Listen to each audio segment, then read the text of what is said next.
जटाटवीकलज्जल प्रवाह पावितस्थले गलेवलम्ब्य लम्बिताम्बुजङ्गतुङ्गमालिकां टमट्टमट्टमट्टमन्निनादमट्टमन्वयं चकार चण्ड ताण्डवं तनोत्मनः शिवम्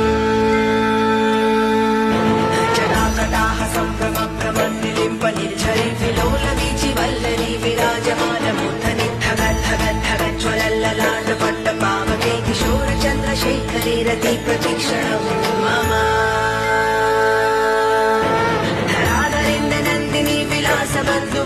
स्फुरद्दिगन्तसन्तति प्रमोदमान मानसि कृपाकटाक्षधोरणी निरुद्धदुर्धरा परिक्वचिद्दिगम्बरे मनोविनोदमेतुवस्तुनि जटाभुजङ्गपिङ्गलस्फुरत्फणं मणिप्रभक्तदम्ब कुङ्कुमद्रव प्रलिप्तदिग्वलिमुखे मदान्धसिन्दुरस्फुरद्वगोत्तरीयमेतु